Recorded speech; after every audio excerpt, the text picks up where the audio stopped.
Good morning, world. This is DS1 Ross. I'm back. I'm here.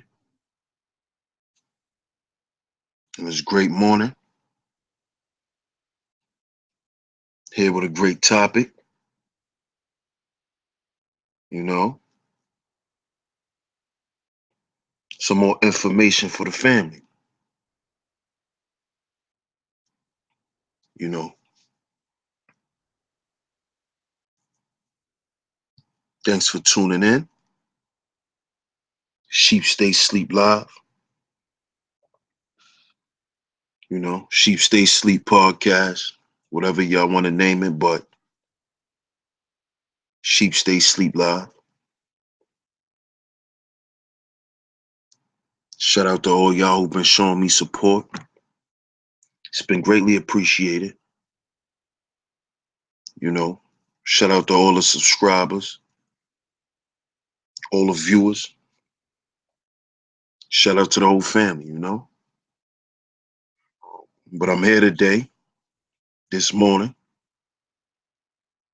to come and chop it up with y'all real quick about the Deacons of Defense and Justice, y'all. The Deacons of Defense and Justice. And see, whoever's been checking out my channel or whatever, y'all know that I've did a Black History Month series. And I kind of found out about these people a little too late. I should have put them in my Black History Month series. They should have been a part of that. But I'm glad I learned about them. So I'm here to bring this information to the family. Just in case you are not aware of them. A lot of us don't understand or know a lot of our freedom fighters. See, we only know what they told us in school. So when you start doing your own research and things like that, you begin to open up a whole new world and you begin to see things different. And see, these are people that I never heard of. Everybody like to talk about the Black Panthers. That's cool. Nothing wrong with that. But what about the Deacons of Defense and Justice? You see, some people like to skip over in history. And that's why when I did my Black History Month series, a lot of people were shocked about the people that I picked, but I picked them for a reason. And that's because we have a whole nother history that's hidden or that's not being taught to our children or us even knowing about. And I definitely think the Deacons of Defense and Justice is one organization that slept on. It's not talked about as much. They're not really popular. So shout out to y'all once again. Shout out to everybody in the chat. Good looking out for tuning in this morning. So I'm gonna give y'all some history of the Deacons of Defense and Justice, and we're gonna get into the conversation. Peace to my brother Boss. Peace, bro. Africa, peace, King. And peace to everybody else that's watching. So I'm gonna give y'all a little background, family, of the Deacons of Defense and Justice, and then I'm gonna open up the panel and we could continue this discussion. So it says, the Deacons for Defense and Justice was an armed defense group of African Americans that protected civil rights organizations in the U.S. Southern states during the 1960s. Historically, the organization practiced self-defense methods in the face of racist oppression that was carried out under the Jim Crow laws by local and state government officials and racist vigilantes. Many times the Deacons are not written about or cited when speaking of civil rights movement because their agenda of self-defense, in this case using violence if necessary, did not fit the image of strict nonviolence that leaders such as Martin Luther King espoused.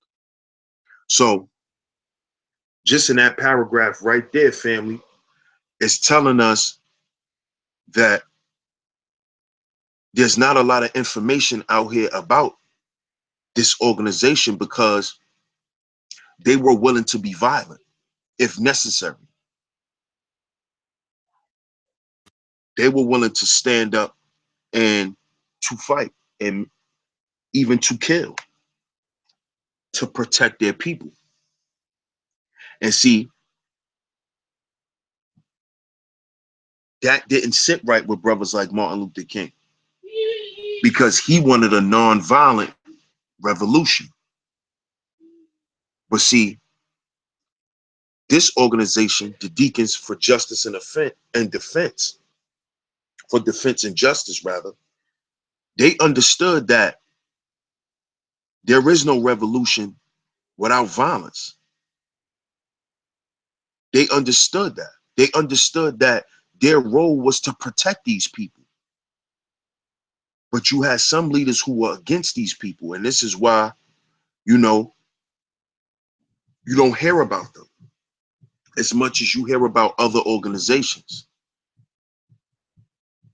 So let me continue reading. The Deacons are a segment of the larger tradition of Black power in the United States. This tradition began with the inception of African slavery in the U.S. and with the use of Africans as chattel slaves in the Western Hemisphere. Stokely Carmichael defines Black power as the goal of self-determination and Black self-identity. Black power is full participation in the decision-making processes affecting the lives of Black people and recognition of the virtues in themselves as Black people. So whenever we scream Black power, family, that came from Stokely Carmichael. And Stokely Carmichael defined Black power as the goal of Black self-determination and Black self-identity. Black power is the full participation in the decision-making processes affecting the lives of Black people and the recognition of the virtues in themselves as Black people. So what Stokely Carmichael saying Black power is that we must participate. We must participate in the things that that affects our immediate situation. Shout out to Queen True Royal Family, because she speaks about that all the time. What is affecting our immediate situations? And this is what Stokely Carmichael said Black power is.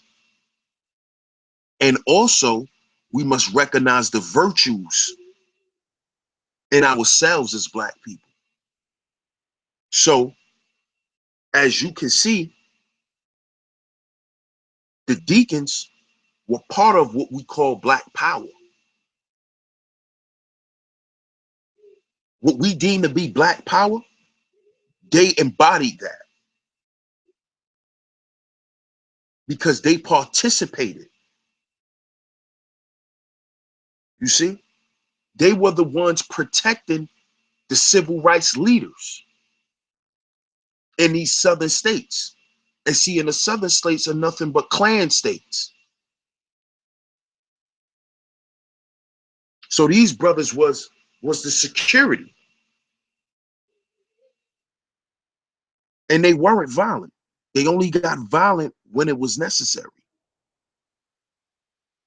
See, people like to coin black men and women who stand up against oppression to be violent, to be angry.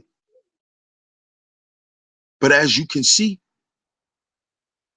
they were here for self-defense. And there's nothing wrong with defending yourself. You see? So understand what black power is, family.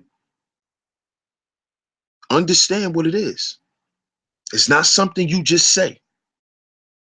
It's something you identify yourself with. And you have to participate. You see? And this is what this organization decided to do.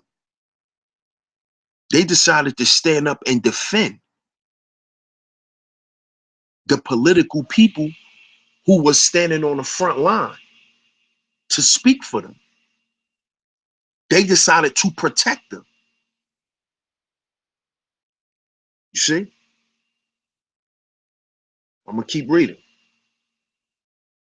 The Deacons were a driving force of black power that Stokely Carmichael echoed. Carmichael speaks about the Deacons when he writes, "Here is a group which realized that the law and law enforcement agencies would not protect people. So they had to do it themselves. The Deacons and all other blacks who resort to self-defense represent a simple answer to a simple question. What man would not defend his family and home from attack?" The Deacons, according to Carmichael and many others, were the protection that the civil rights needed on local levels, as well as the ones who intervened in places that the state and federal government fell short.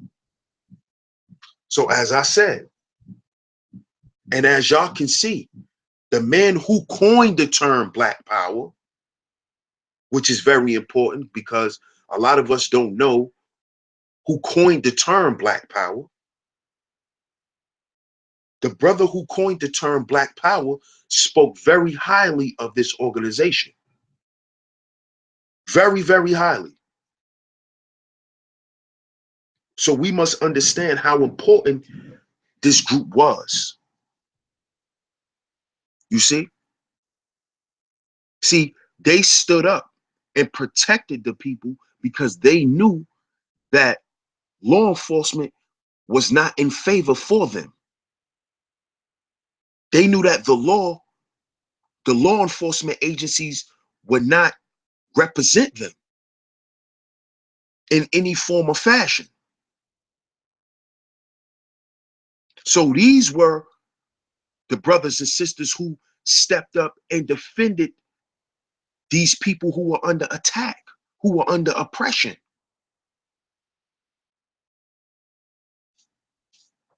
We talk about people were still ending up missing. Some people were still getting hung.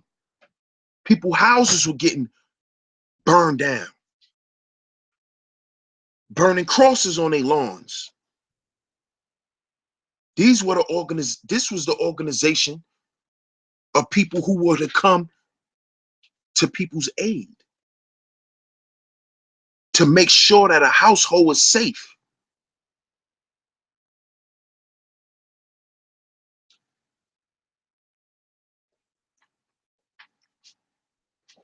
You see? And we don't have that today, family. We don't have that in our neighborhoods. This organization was like neighborhood watch. We need that in our communities today, family. There's a lot of predators walking around in our community. They're attacking our children. They're kidnapping our children. They're raping our women. You see? So we definitely need a resurgence of of a security force, such as the Deacons of Defense. But you see, it's hard to have this. You see, it's hard to have this now, because when a black man stands up for his people, he's always cited for something. They always got to bring something up about his past, you know, or they go into how he may owe child support, or go into maybe he had a few bad relationships. You see, all of those things are vices that they use to have our people keep the black men in society who want to stand up, to keep them in position and to keep them stagnant, to keep us quiet. And see, it's our own people doing it to us now too. There's a lot of black men in the community that want to stand up. But how many of these women will tell you, don't talk to my son, don't tell my daughter anything? This is why there's no protection in the community, because you can't talk to nobody no more. And this is why they could come in and attack us. This is why the police could run up in people's homes and kill old women, because we're not crying out to be protected.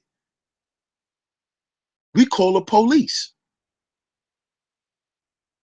even to the point where our sisters is calling the police on us. Our brothers is calling the police on each other. This is why we don't call each other to defend one another.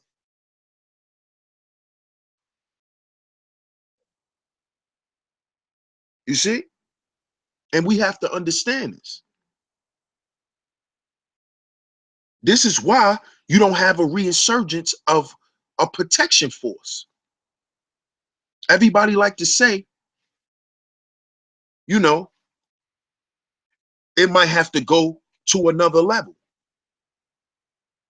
But are we really prepared for that?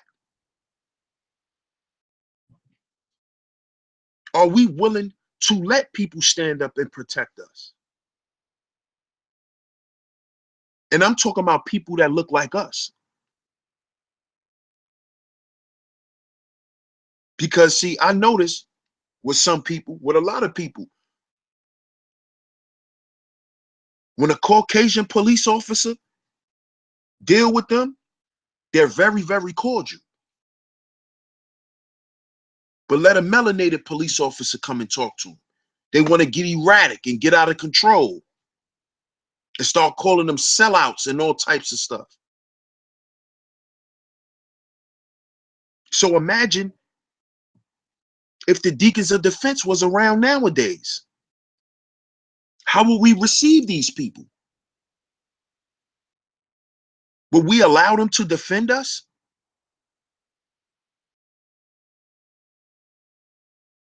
Would we? Or will we ostracize them? Will we help the enemy get rid of them?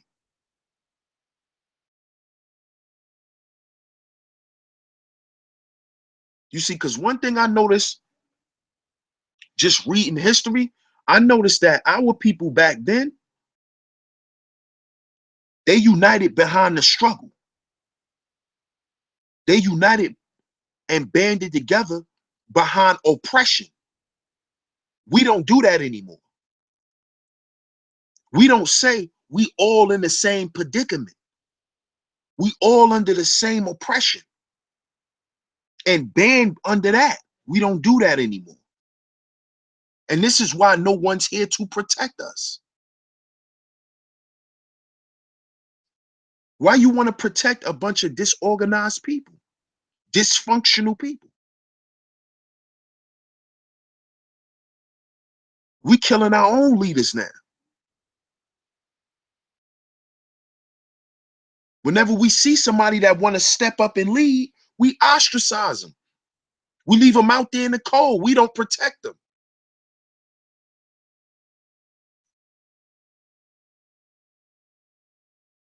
You see?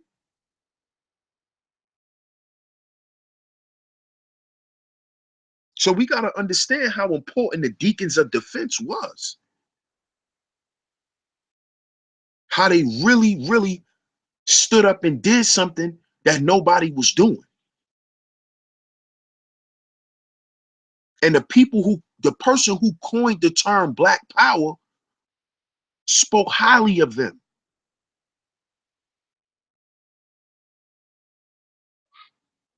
So let me read a little bit more about this organization.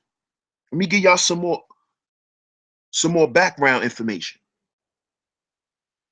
It says, the Deacons were not the first champions of armed defense during the civil rights movement, but they were the first as an organized force. Organized force. Pay attention to the words, family. Organized force. Not chaos. Not running out in the street and being foolish. Organized. Many individual activists and other proponents of the nonviolence protected themselves with guns.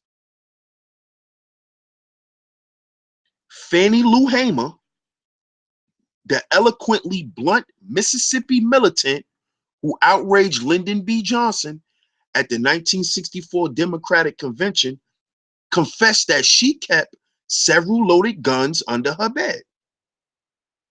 Others, such as Robert F. Williams, also practiced self-defense. Williams transformed his local NAACP branch into an armed defense unit, for which transgression he was denounced by the NAACP and hounded by the federal government. He found asylum in Cuba. So basically, this is where you have the justice part. They had people at the NAACP down with them. You see? Robert F. Williams. Robert F. Williams. And these were non-violent people. But they knew that they had to protect themselves. You see? Because they knew what they were faced with. And then you had certain people who were pushing the narrative, like always, who felt that it was necessary to try to ostracize these people. But see, not only was this organization militant, but they were intelligent. And they organized around that. Fannie Lou Hamer, she was eloquent. And you could tell she had to be eloquent. She was at a Democratic convention.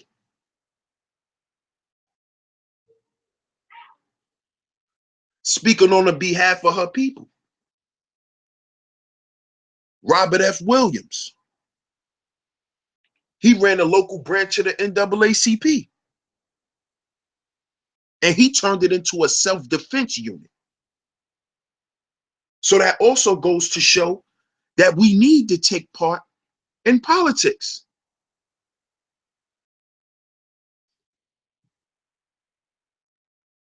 We can't say we're not going to take part in this government, especially if we're going to sit here and say we created the government.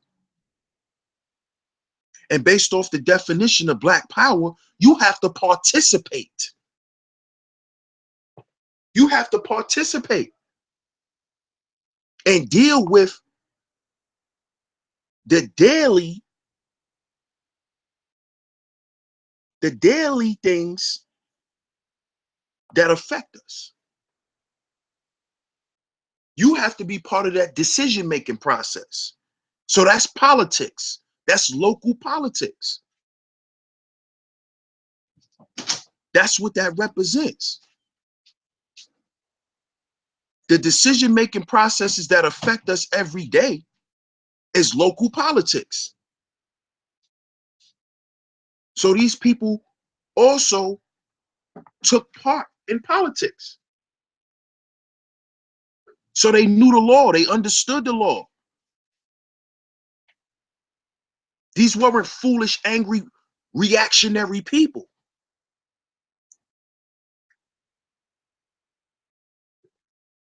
And we have to understand that, family. We was never them type of people.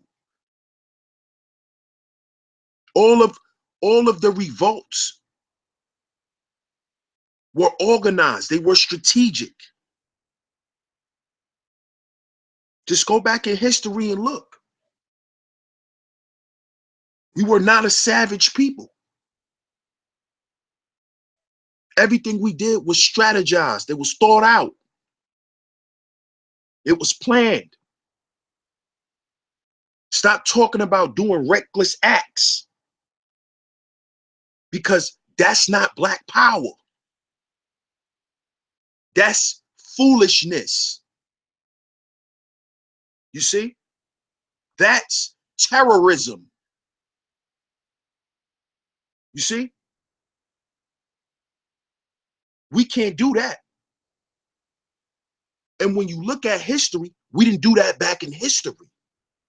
We were organized. Organized power.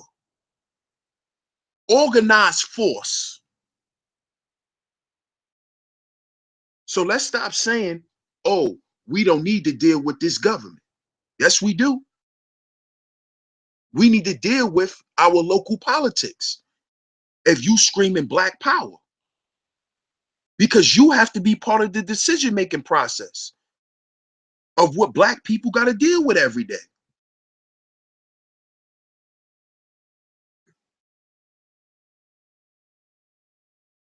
And if you're not going to be a part of that process, then guess what? You just a spectator. You just watching the game. You're not in the game. We got to get in the game, family. These people were in the game. We got to be in the game. We can't watch the game and say what people in the game should be doing. We got to get in the game and understand what Black power means. And the only person that could tell you what Black power means is the one who created the term, Stokely Carmichael.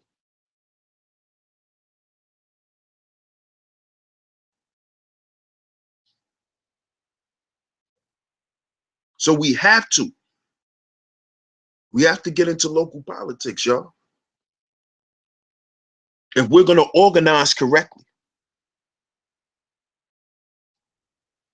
We're going to organize correctly and move things forward. This is what we're going to have to do. So I'm going to give y'all a little more information before I open up the chat. You scroll down a little bit.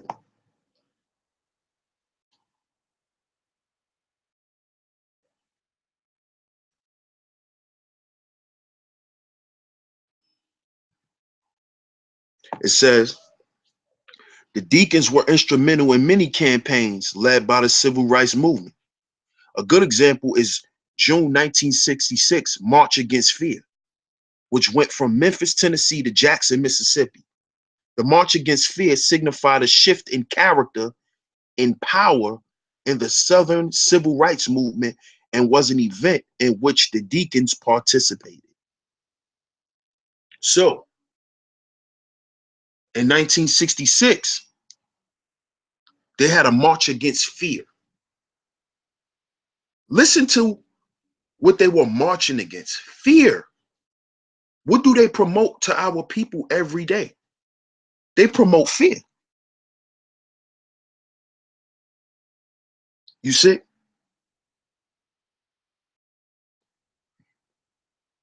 And this is what we got to stand up against.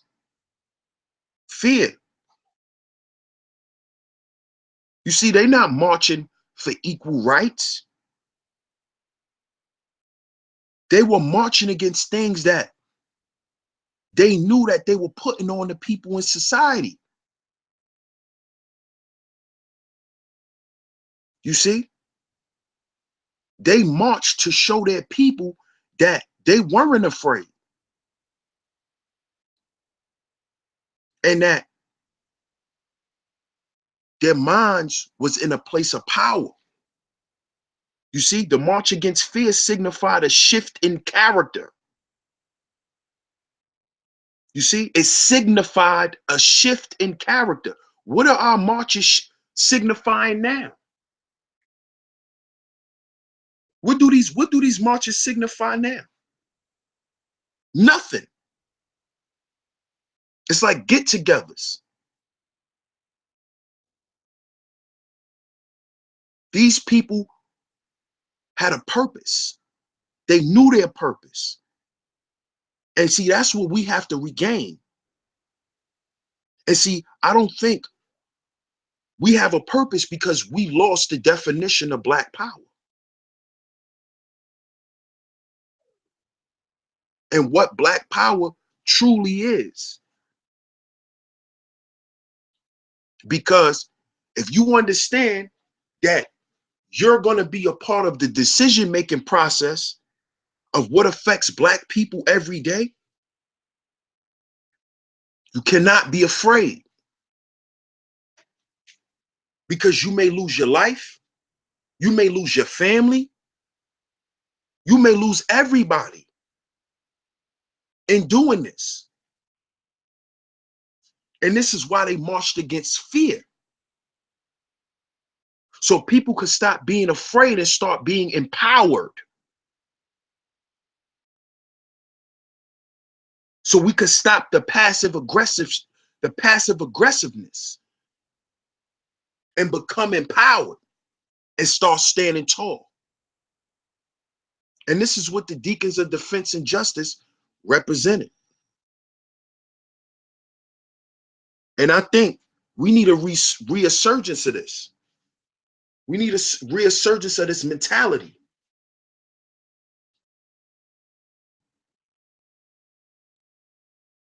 Of exercising our power. But there's no power without organization. We got to organize. You see? That's our problem.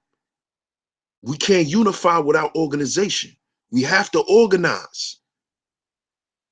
But we have to organize around an ideology. And what is our ideology? Black power. But see, you got to know what Black power is. What is it? It's being proud of yourself. It's loving yourself. But it's loving yourself and your people enough to go out and fight for them. So it's not just something you can identify yourself with. There's action behind it also. And it's not violence. You see? We got to stop thinking about violence.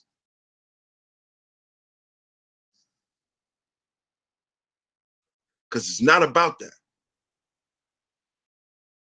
It's about being part of the decision making of us.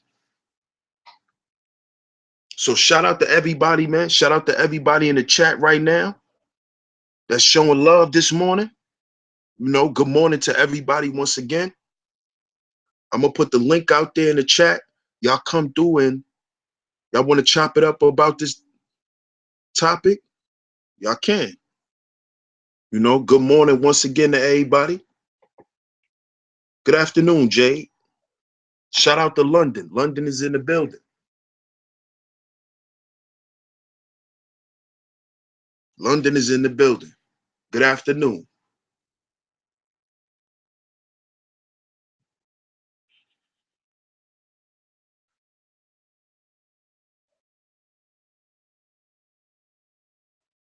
Peace, Sister E.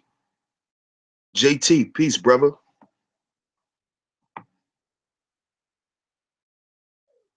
What's up, Water Sniper? Good morning, the great Negroologist.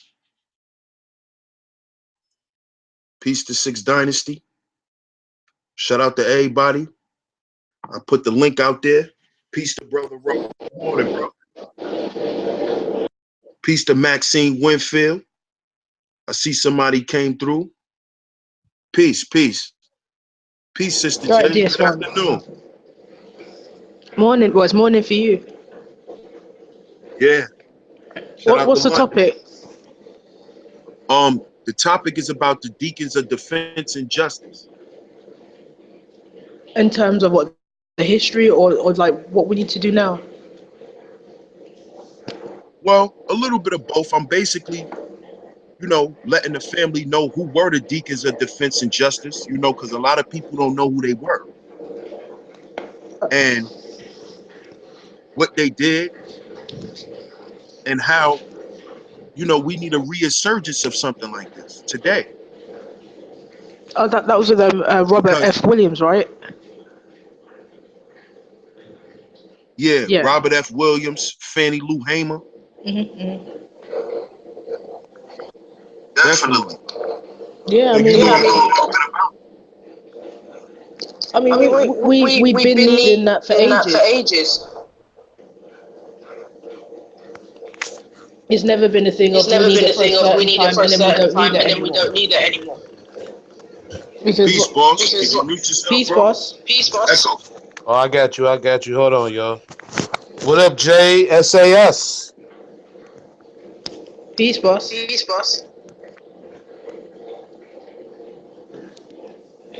Go ahead, But sis. yeah, I mean, we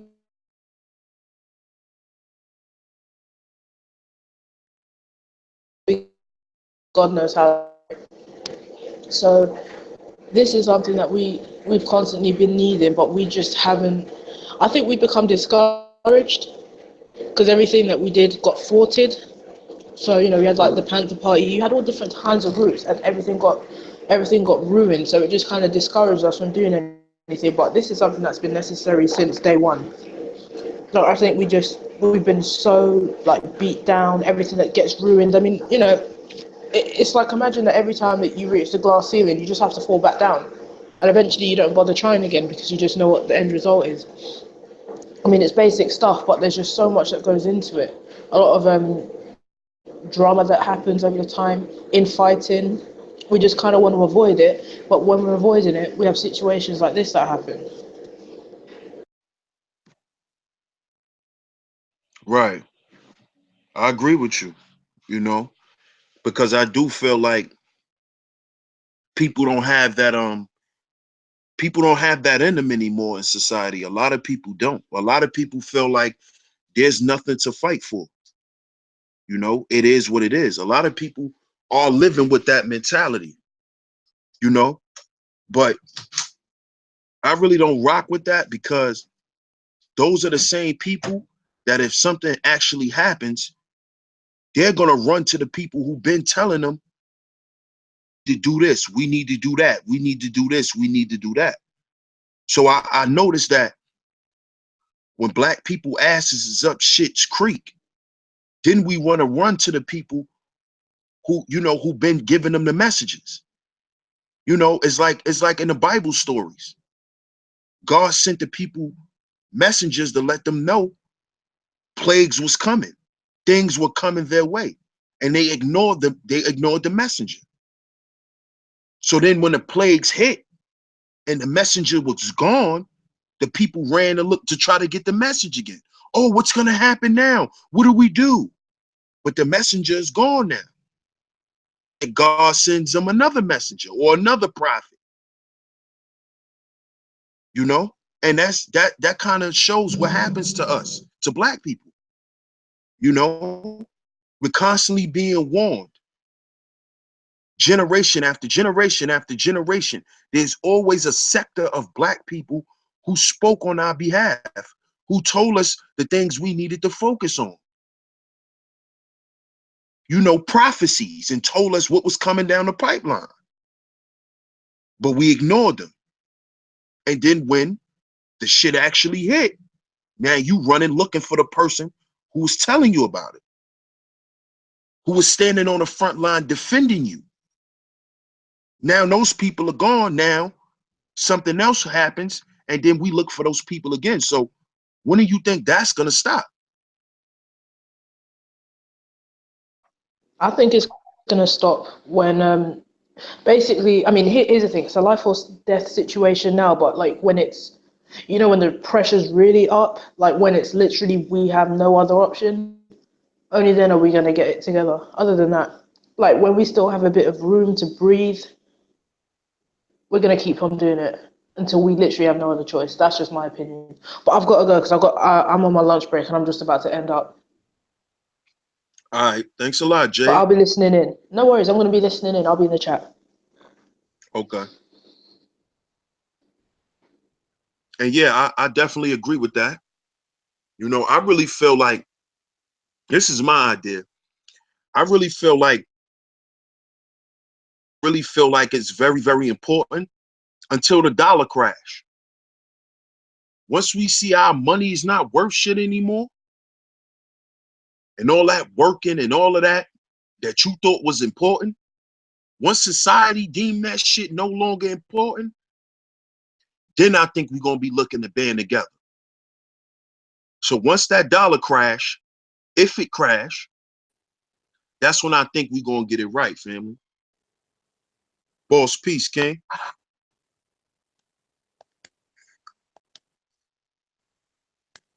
Yo, what up? Peace, bro. What up? What up? What up, Jalen? Already done hollered at Miss SAS, you know. But the thing is, bro, like I told you yesterday, I got hit to the Deacons a couple months back in like March. I was on YouTube watching some black exploitation movies, and I had came across the Deacon of Defense, and I'm like, Deacons of Defense. I'm like, let me watch this. And I mean, bro, after watching that, it had got me into that, fucking white people up syndrome. You know what I'm saying? Because, they really tried to play us. And the main problem when we talk about unity, like I said, we can't deal with the white man first. We got to deal with these coons and black crackers first. We got to get them out the way first. You know what I'm saying? It's just like in basketball, when the ref, when he starts tampering with plays so the other team can win. See them coons and black crackers, they the refs. And we need to get them out the way so we can continue to play the game.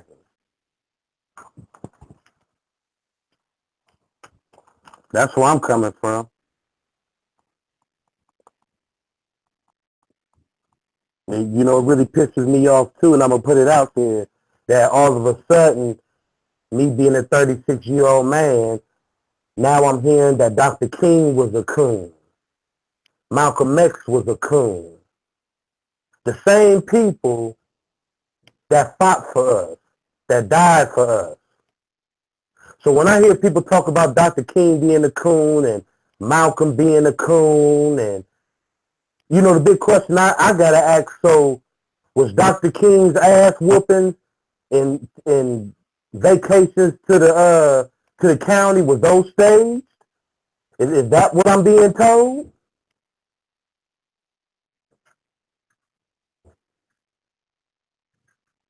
That's my biggest question. So if people want to call out Dr. King and stuff like that, was his ass whooping staged? Did he set that up to make it look good? I don't think so. From the old video footages that we all seen back then, I don't think so. So we got to deal with these coons and these black crackers first. Then we go holler at the white man.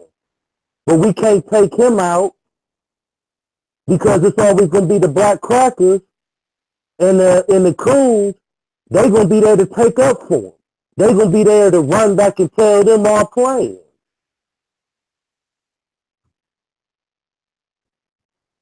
Somebody had to stick up for us back then. And the same people that's talking about these brothers is coons, you know, saying that these brothers was faking and these brothers was coons. I mean, the big question to me is, what did your grandfather and your grandmother contribute to this community back in the 60s? What were they doing? Probably somewhere smoking crack, and your grandfather was probably somewhere trying to be a fake-ass pimp. But now the grandkids then got older, and now they talking all this shit about the black community. I don't like that shit. I don't. We didn't ask for this. We didn't ask to be hated. We didn't ask to be brutally murdered and raped. We didn't ask for that shit. But now in today's society, to stop bitching and complaining, if I heard somebody white physically in my face say that, I'm breaking their jaw. Don't tell me what not to bitch and complain about when it comes to my people and the things that my people had to take.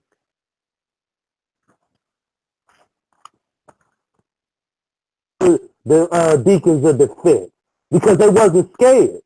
See, a lot of them niggas was scared back then. Some of us had to stand up, and the Deacons stood up for it. So that's how I feel on that.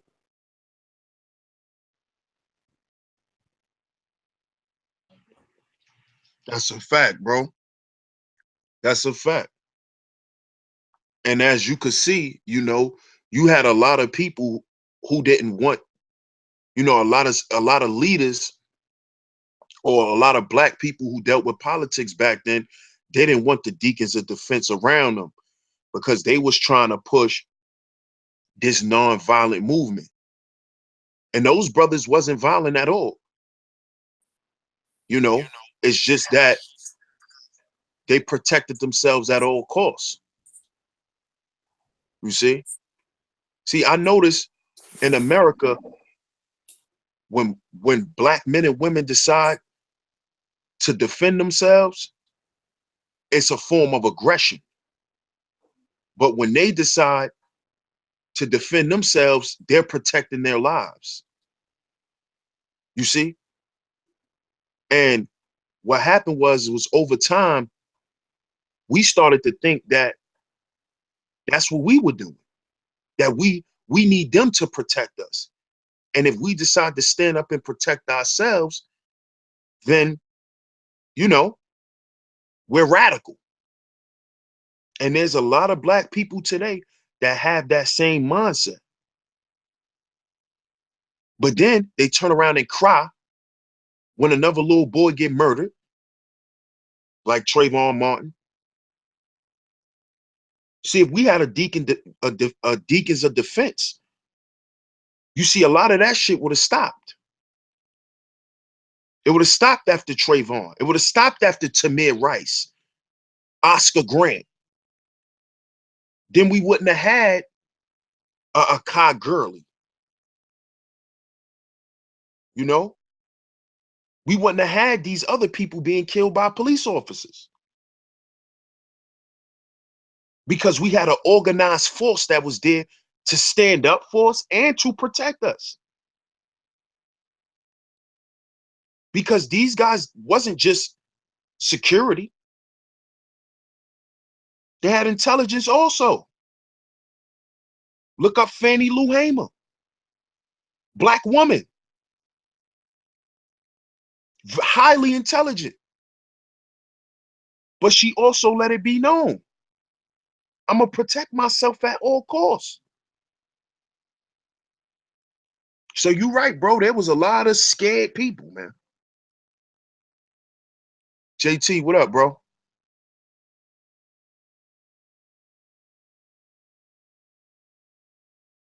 JT, what up, bro?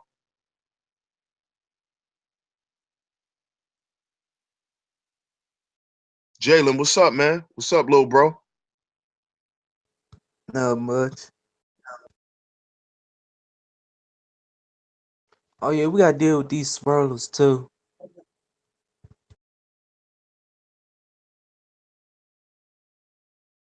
Man, you already know.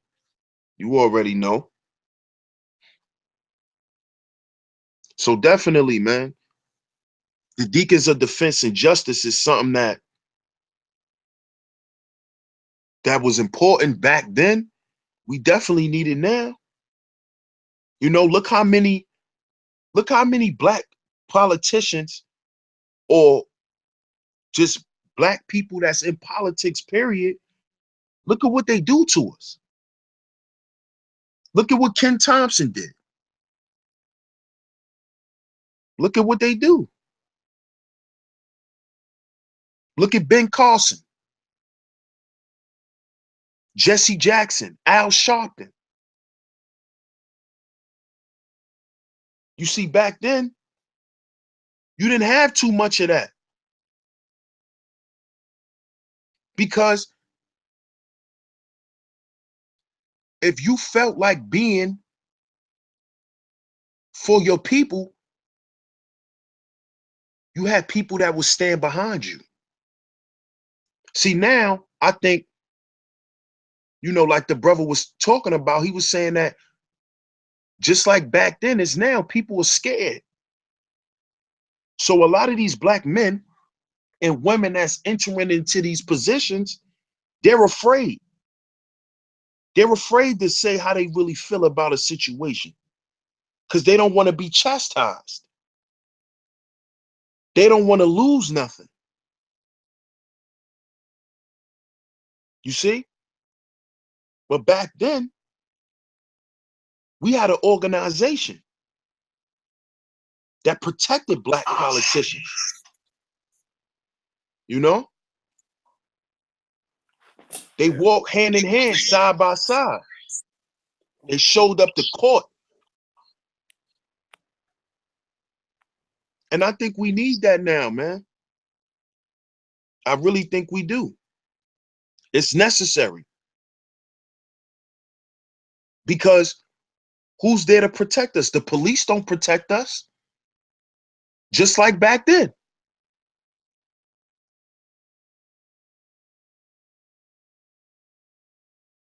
So we definitely need an organized force, man. We need that. Go ahead, bro. I mean, and I agree with you. Like I said, and like I've been saying, we need to deal with these coons and black crackers. We need to strong arm them. There should be no way in hell that a black man or black woman should be able to talk down against the black community and live healthy to talk about the shit.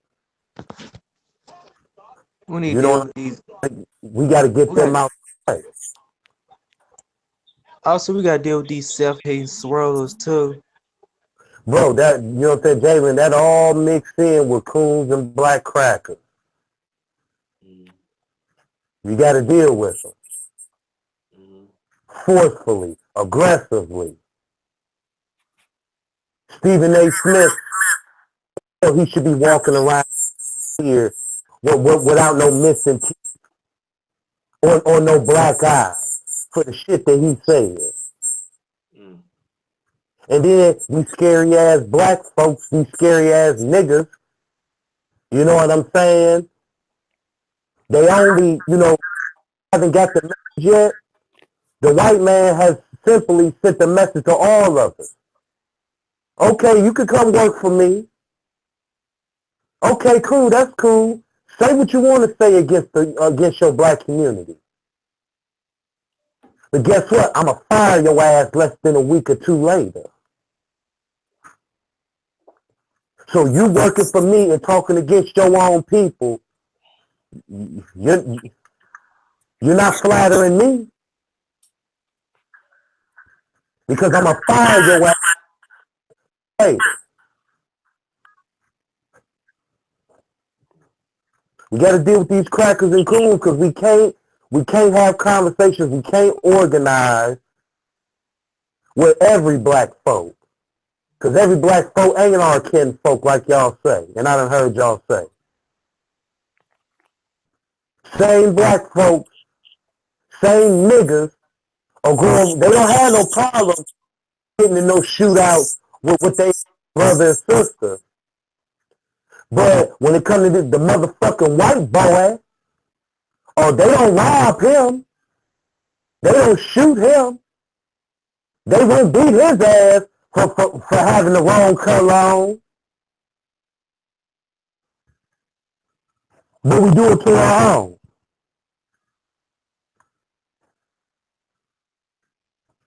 You know, that's just like that Spencer little white boy. You know, that's been getting his ass whooped.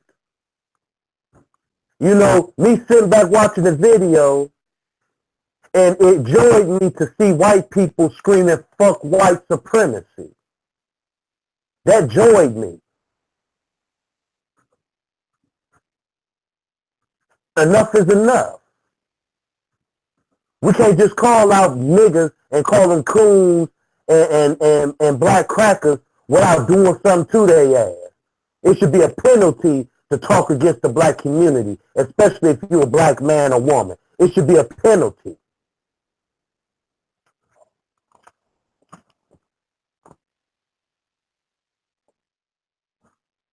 That's how I feel.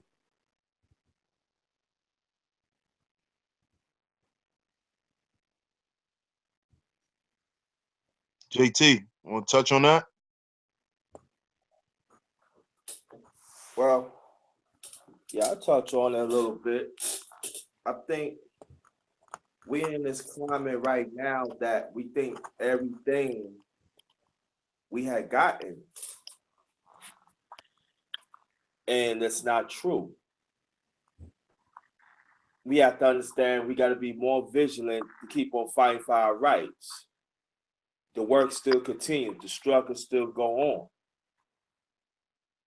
We still got more people got shot by police. We still got much people being disfranchised in many levels in our community. We still have more people. We're not being in very stable relationships in our community. It's not a certain bond with the kids, with the parents no more. I'm not saying all, but the majority. It's not enough elder statesmen is stepping up and said, cut that bullshit out. So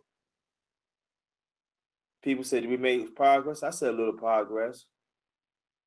And I remember back then, when I was coming up, you better not talk about Malcolm X. You better not talk Freddie Muhammad. You better not talk about Martin Luther King. No. You get called out. So now, they make this at this certain language now. Oh, yeah, I got this certain paper. I got this certain prestige. I can call people out. No, you don't have no right to call them out because these people had gave their life for our rights as a people. So we got work to do. We got a whole lot of work to do. And we got to develop this militant attitude again. We have to. I don't know how we're going to find it, but we better find it quick. Because the hunt is still on. Thank you.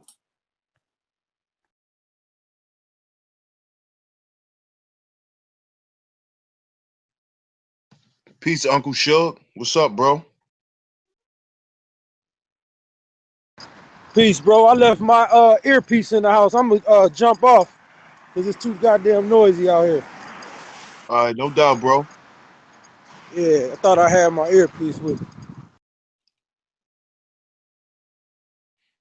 But yeah, family. The Deacons of Defense and Justice, man. We need this. You know, we don't need any organized. We don't need no unorganized reactionary situations. You see, this is why they coined the term terrorism. You see? They've been calling a black man a terrorist. Now they're trying to call black women terrorists. That's why you see the police killing all of these black women. So black women, it's time for you to get back on board with your black man too. Not all of us, but the ones that's worthy. Because the system not going to save you either. It's no more black men are making excuses about the system. There's no more of that. Because it's now out in the open again. The stuff we've been speaking about for years that you thought we was using to make excuses, now y'all suffering from it. And guess what? It's hard for us to protect y'all because we still at each other's throats. You see? And this is why I was talking about earlier. This is why you don't have a Deacons of Defense and Justice today. A lot of those men were married. They had wives. But they wives understood the mission. They understood the cause. They knew what was going on. Not just in their household, but in society. And the way they participated was by being a helpmate to their husbands and getting out of their way and not trying to control situations. You see? And this is why this was effective. This is why the black men of that time were effective. We don't have that now because a lot of men are afraid, because a lot of men are afraid to stand up. They're afraid to stand up for something real. But they're damn sure stand up and argue if they belt is real or fake, or if they sneakers is real or fake. But they won't stand on the front line for a real purpose, for a real cause. And see, that's because they don't see themselves as being that important. So I understand. But ladies, take hold of the good men and the men that have a voice and that want to speak. Stand by them. We need y'all. Because nobody's here to protect us. Just like y'all don't have nobody to protect y'all, nobody's protecting us either. This is why I preach brotherhood. Ain't no brothers out here protecting brothers. First thing a black man saying about another black man, man, fuck that nigga. That's the first thing. So just like y'all out here and y'all feel like y'all alone, we feel the same way. So let us band together behind that.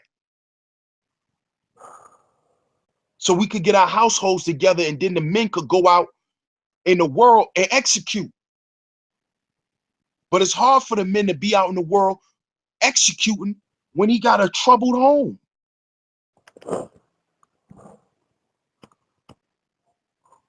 Want to touch on that, bro?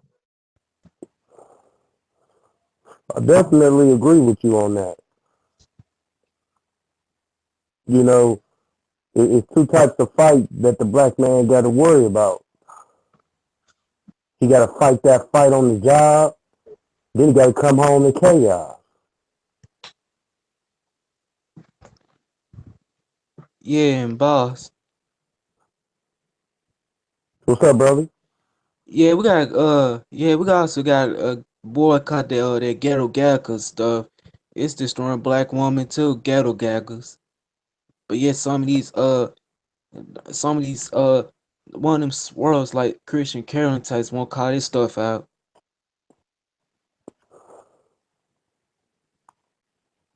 Well, you know, she's part of the weak crew. You know, we don't fuck with the weak ass crew. That's the crew she a part of. You know, it's too much going on. You know, back in the day, the black woman, you know, in the 60s, when all that shit was going on, she didn't have time to go get a side piece. She didn't have time to twerk. She didn't have time to wear half-naked ass clothes out in public. There was no time for that. The only time it was for was to stay up in that house, take care of the kids, while the king was out representing and doing what he needed to do. There wasn't no time for all this shit that we got going on today.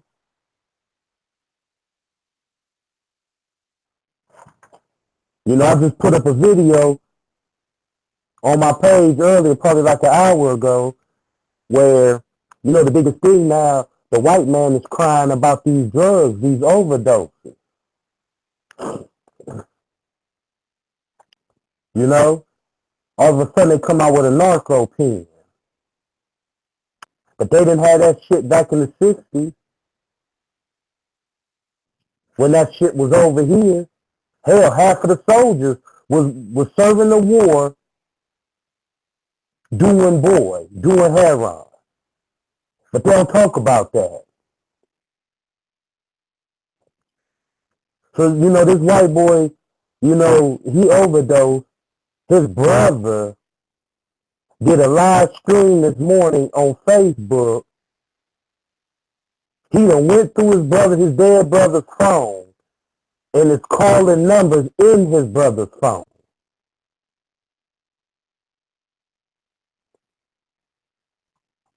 What you want us to do about that?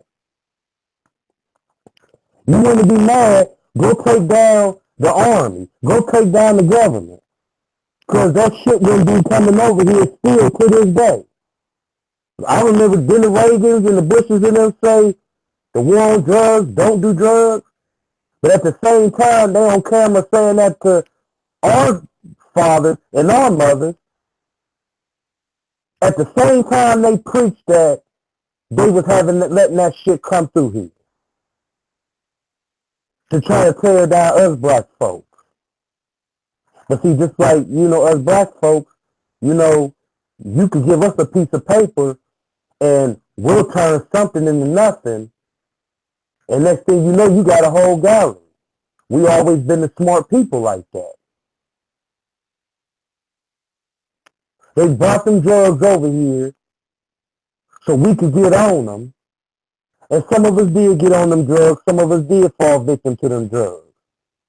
But the other black folks were smart enough. Okay, white man, you want to bring this shit over here? Okay, I'll make money off your shit. And I'll go buy my nice cars and my nice clothes with your dirty money. Then that's when it became a problem.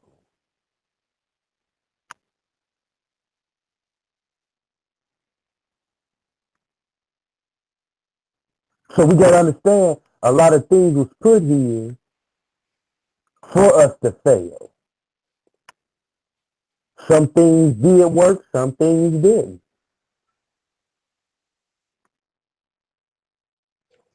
How you gonna give a black man football numbers for some punk ass dope?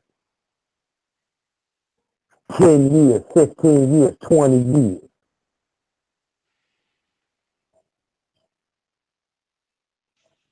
But yet, I could kill my brother or my sister and get 4 years, probably 2.5, 3 on good behavior. So if I kill my brother and sister, I get less time. But for me selling your dope that you brought over here to me, I get more time.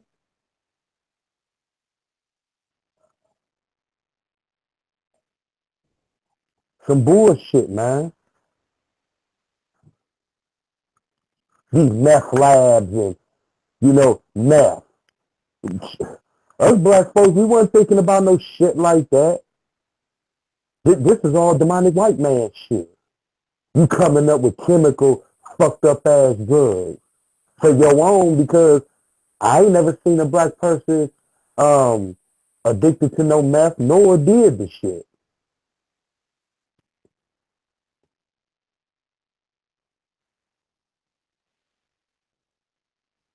So, like I said, I'm gonna say it again. If we gonna move forward, before we move forward, it's Operation Smack Around These Coons and Black Crackers. They need to be scared to come out the house talking that shit.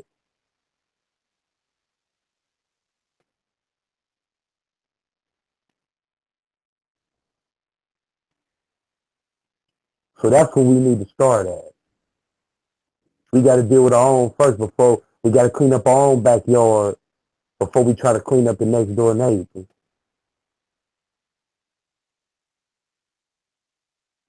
That's where I'm at.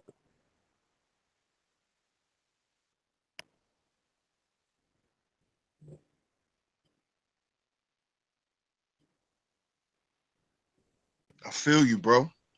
I definitely do. And I think what we need to do is, us people who are aware of things and what's going on, we need to use our history as a lesson for us to proceed, to keep going, not to stop, not to look back and keep looking back, but to keep moving forward. The Deacons of Defense and Justice is just an example of what we did in history, dealing with oppression. What are some of the things we implemented? So, with this show, bros, I just wanted to show the family that we had organized movements. We expressed Black power, and not through violence, but through organized force. Not through violence, I repeat, through organized force,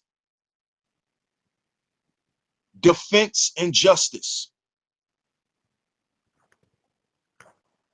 See, we can't forget the justice part, because that ties into them dealing with the political sector of things.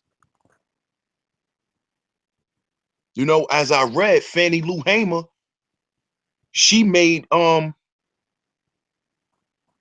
this dude Lyndon B. Johnson look crazy at the Democratic Convention in the 1960s. She cooked his ass because she was intelligent and she spoke very eloquently. But she also took pride in defense. And she taught that. And she stood on that. So that's what we have to do today, family. We have to be intelligent. We have to be intellectuals, but we can't be punks either. We can't let people run over us, and we can't be afraid to defend, even if that leads to death, even if that leads to imprisonment. Defense, not violence. So, shout out to everybody that came through this morning. I'm glad y'all came through, show love. I'm getting ready to close out. Y'all want to touch on anything before I close out? I just want to say, thank you to the Deacons of Defense, for being concrete brothers, not being scared little bitches like the coons and black crackers. That I can't thank them enough. I just can't thank them enough for what they did for us. Because they didn't just do it for their family, their immediate family. They did it for every black man and woman and child on this earth. So to the black people, my people, it's either you with us or you gonna collide with us.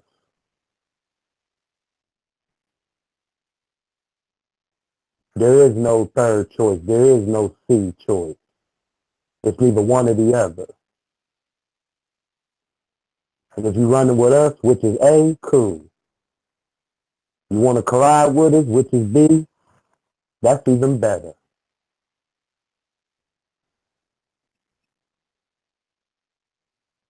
Make your choice.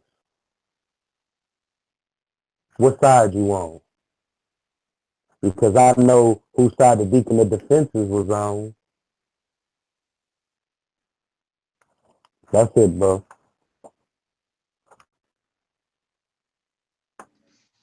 JT, got anything you want to say before we close out?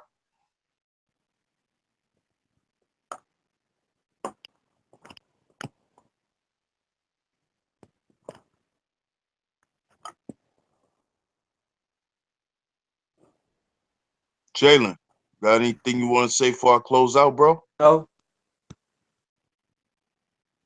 All right, no doubt. Thanks for everybody tuning in. I'm your host, DS1 Ross. I'll be back later, family, with another one. Make sure y'all subscribe.